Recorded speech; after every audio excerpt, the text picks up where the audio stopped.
आज हम बात करने वाले हैं, क्या हम न्यूमरोलॉजी से कोई बीमार है या हेल्थ रिलेटेड इश्यूज भी निकाल सकते हैं? क्या ड्राइवर, कंडक्टर, कुआं नंबर, इन सब में ही छुपा हुआ है हमारा हेल्थ का राज? तो मैं आज आपको बताती हूँ।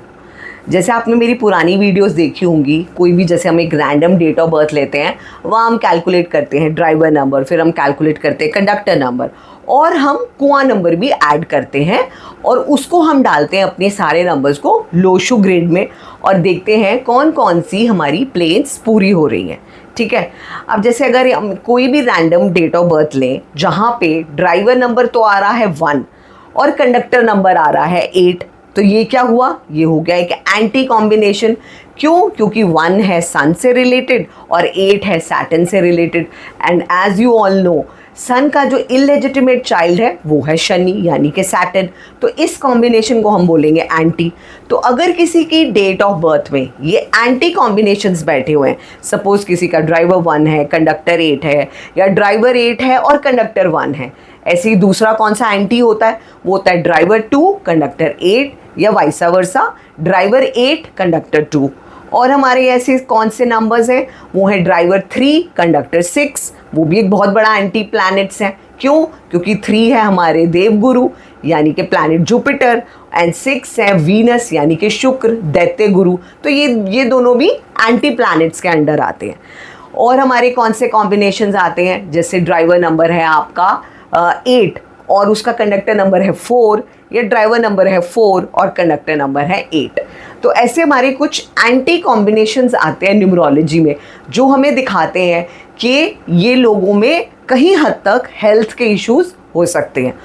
और अगर इन लोगों के नेम इनसे बिल्कुल ही ऑपोजिट बैठे हों, जैसे कोई ड्राइवर 1 कंडक्टर 8 का है और उसका नेम का टोटल भी 8 पे ही आ रहा है, तो अब देखो ना 1 और 8 तो वैसे ही एंटी थे, ऊपर से नेम भी एंटी पे पड़ा हुआ है, तो क्या होगा?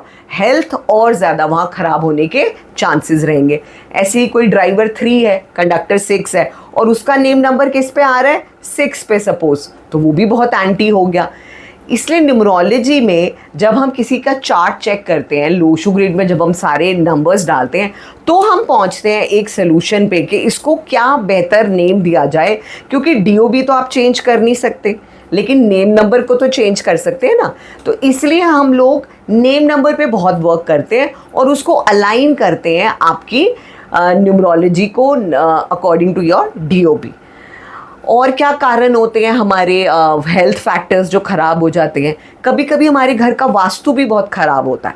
सपोज़ जो 2 दिशाएं होती हैं घर की, नॉर्थ ईस्ट और ईस्ट, अगर ये क्लटर से भरी हुई हैं या यहाँ पे एंटी चीज़ें पड़ी हैं, जैसे स्टेयरकेस आ गया है, जैसे लिफ्ट लग गई है, जैसे आपके वॉशरूम्स आ गए हैं, या किचन हो गया है, same with the east direction, वहाँ पे भी स्टेयरकेस है, लिफ्ट है ना, आपकी किचन आ गई है या आपके वॉशरूम्स हैं, तो ये किसको इफ़ेक्ट करेंगे? घर में किड्स को इफ़ेक्ट करेंगे सबसे पहले, और इफ़ेक्ट करेंगे घर के बड़े मेल्स को, और इफ़ेक्ट करेंगी वहाँ की फीमेल्स को। वो देख सकते हैं उनकी लाइफ में काफ़ी हद तक हेल्थ इश्यूज़ आ रहे हैं। तो नेम न्यूमरोलॉजी एक तो हमें हेल्प करेगी यहाँ पे, और वास्तु हमें कैसे करेगी वो मैं आपको आगे वाली वीडियोस में बताऊंगी कि कैसे इनको भी हम अलाइन कर सकते हैं और हम इनसे रिलेटेड फिर क्या दान कर सकते हैं ताकि हमारी लाइफ में ये जो हेल्थ रिलेटेड इश्यूज आ रहे हैं उसको हम कैसे सॉल्व करें।